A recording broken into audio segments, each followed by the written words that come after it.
अस्सलामुअलैकुम। आज हम सभी पढ़ेंगे उर्दू ज़बान की तीसरी किताब का सबक नंबर 5, एक मोर और कलंग।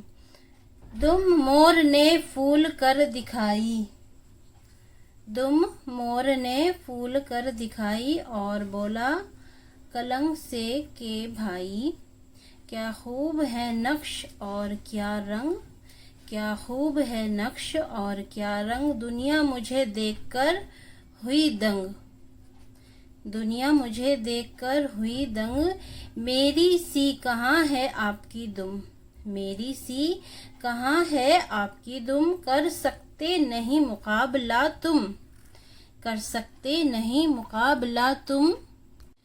बोला उससे कलंग हंसकर, हाँ आपके लाजवाब हैं पर, हाँ आपके लाजवाब हैं पर, लेकिन नहीं कुछ भी काम आते, लेकिन नहीं कुछ भी काम आते, बच्चों ही के दिल को हैं लुभाते, बच्चों ही के दिल को हैं लुभाते, उड़ने नहीं देती दुम तुम्हारी, लेते हैं पकड़ तुम्हें शिकारी, लेते हैं तुम्हें, लेते हैं पकड़ तुम्हें शिकारी। ये कह के परों को फटफटा के बोला ऊंचा हवा पे जाके, बोला ऊंचा हवा पे जाके।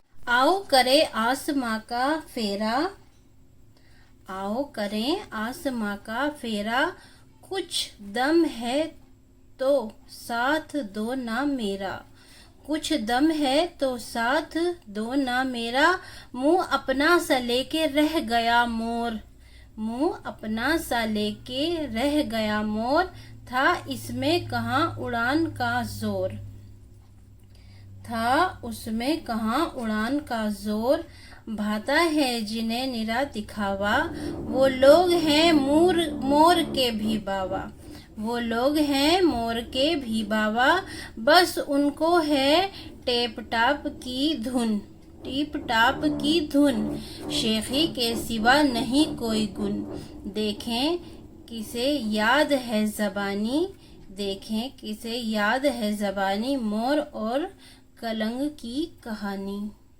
याद कीजिए हिज्जे और मायने, रंग लाजवाब, नक्श अपना सा मुंह लेके रह गया, अपना सा मुंह लेके रह गया, दंग यानी कि हैरान, लाजवाब, लाजवाब यानी कि जिसका कोई जवाब नहीं, लाजवाब, नक्श तस्वीर, नक्श तस्वीर, और अपना सा मुंह लेके रह गया यानी कि बात का जवाब ना बनना। उम्मीद करती हूँ आपको ये अच्छे से समझ आया होगा। मिलते हैं इंशाल्लाह नेक्स्ट वीडियो में। अस्सलामु अलैकुम।